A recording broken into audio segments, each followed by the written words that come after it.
Oh, man.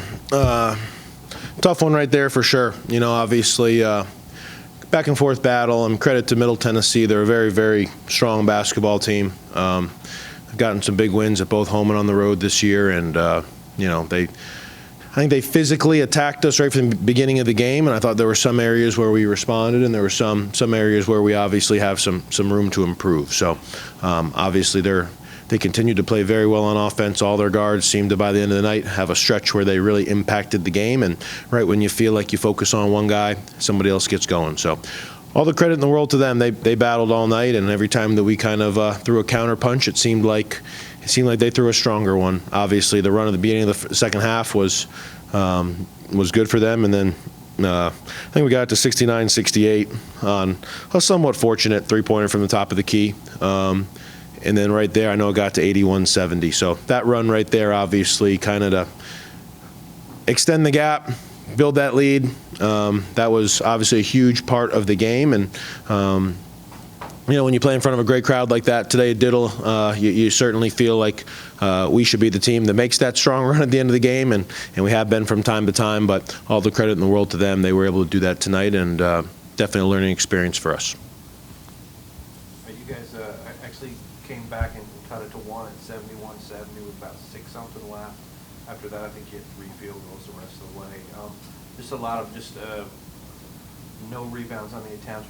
Were you happy with the shot selection during that stretch, or was it just misses? I have to look, and honestly, I guess maybe I'm wrong, but I thought we did offensive rebound quite a few of them. We just didn't finish the offensive rebounds. I think we had 21 offensive rebounds, but, you feel like you should probably have 26 or 28 points when that happens, and it felt like we weren't able to convert.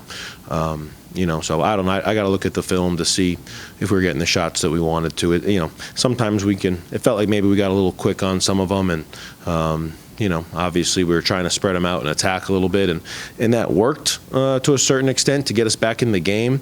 But then all of a sudden when it got close, I think they ramped up their pressure and their help defense, and they certainly caused us some problems where we weren't able to finish at the rim. So, obviously we can't.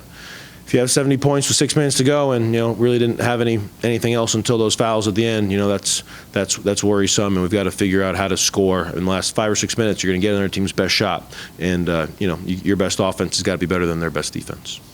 You mentioned those 2 runs in the second half. That first one you were able to respond somewhat quickly, and that second one just sort of fell flat. Outside of, I guess, the time close to the end of the game, what do you feel like was the difference in that one? Yeah, I'm not sure. Again, I can't really remember it play by play.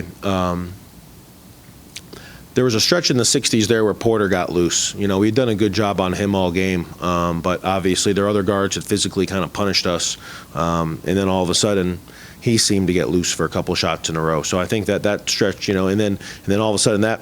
Naturally, your attention then flips back to making sure you calm him down, and then once you extend it back out on Porter, well, now, it seemed like Cameron Weston had the ball in most possessions, and he was, or Mustafa would catch again, we would get it. But those 2 guys were really getting in the paint and causing some problems, and and you got to give Justin Porter a lot of credit. We were kind of hawking him all over the floor, and then he gets one run where he kind of gets going a little bit, and just I think naturally, mentally, you start worrying about your own man when that happens, and we lost some of that help defense that we had for a lot of the game. So that's on that side of the floor. Obviously, when it seemed like, I don't know if it's right, but it says that 19 points off turnovers. We had 0. If that's accurate, both teams really didn't turn the ball over, but if that's accurate, then our turnovers clearly led to runouts for them, and we weren't able to get any of those. So I'm sure our offense played a part in it too. So. Earlier in the week we talked about how you guys are at home for most of this last stretch. I know you lose 3 in a row, and that's tough, but are you glad that you're able to work it out here at home in front of the home fans down the stretch? For sure, 100%. I thought it was a great crowd today. As a coach, I feel, just to be really honest, I feel always disappointed for everybody. I know it's, rainy night and everybody's out here, and I thought it was great energy in the building. And as a coach, you certainly want everybody to go home happy. And, I know we always, our guys, to their credit, they always play hard, but obviously we've got to play a little cleaner. We've got to execute a little bit better to get the wins, and so, you definitely want 4 of 6 at home is a positive for sure. We're able to, we've had some stretches both better or worse during the season, and, and we've always showed to be able to respond to adversity. I think every challenge you face, when you kind of group them together, is different. But no doubt, we know we're here Thursday and Saturday, and we have an opportunity to win 2 games and get right back to where we need to be. So we'll do everything we can to make that happen. Hank, it's been 2 months since Babcock was injured. Are you looking now at medical records? I guess, him and I haven't had that final conversation, but it's certainly an option and probably a, potential scenario. He's shooting and stuff like that. I mean, he's a couple weeks away, so I can't imagine, we'll probably have that conversation this week. I think about 12 days ago on a Monday, we said that in 2 Mondays would follow up, so it's certainly an option. I think, we don't want to put anybody in, if he wants to continue to play college basketball at this point, he's coming back for 2 games or something like that worth it? I mean, it probably doesn't seem so. So I would think that would be a potential option for sure. Mustafa with 21 and 16 against you guys tonight. Second double-double for him against you. What makes him such a difficult matchup? Man, I mean, the rebounding is impressive, and a lot of it's defensive rebounding. I mean, at their place, he had 4 offensive and 14 defensive. I mean, he had 11 defensive rebounds. And I know he's 9th or 10th in the country in offensive rebounding, too. I'm not minimizing that, but he just seems to clean everything up. And we had a lot of offensive rebounds. So really, other than for him, that's part of the reason why we went is we thought the other guys struggle a little bit in defensive rebounding. So we made it a priority. But, man, when you see he just kind of wears on you, he's so physical, he's so smart, he plays with angles. On offense, obviously, you try to force him as we can, but then he'll spin and go baseline and make an under the rim shot. He made a couple push shots from 6 to 10 feet. That's usually what you want a 5-man to shoot. He's just a very uniquely talented player, and he plays with a passion to win, and he's obviously been a huge part of their success. The one game he didn't play in the league, they dropped one at home. So I would think he's about as important of a player as there is in our league. On the flip side of that, how do you evaluate so far the performances from Leroy and Blaze, how they've stepped up? I know Blaze had 10 rebounds tonight.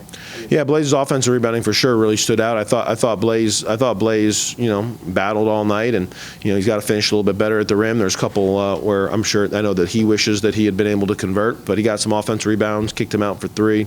When you're guarding a team that has 3 to 4 really good guards like that, I mean, when Counter, Porter, and Weston are all on the floor together, the 5-man has to do, you guard Mustafa, but you're also guarding the ball all the time. I mean, there's a million ball screens, there's a million brush screens, there's a million ghost screens.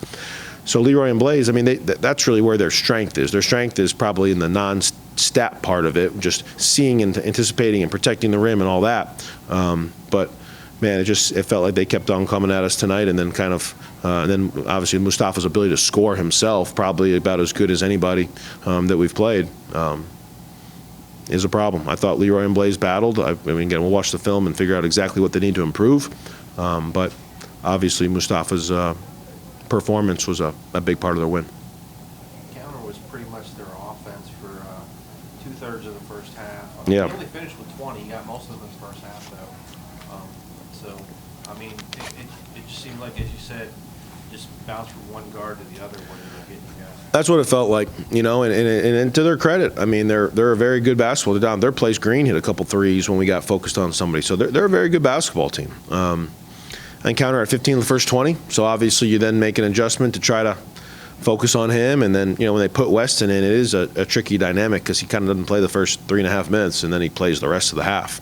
And he's such a physical, forceful, downhill guard. If you go under, they'll rescreen it and he'll get the defender behind him. If you go over it, he'll kind of punish the guard, and obviously he's a guy that in my career I've competed against for probably me and Braxton and I saw him about 5 years ago, and he's always had a knack for making clutch plays.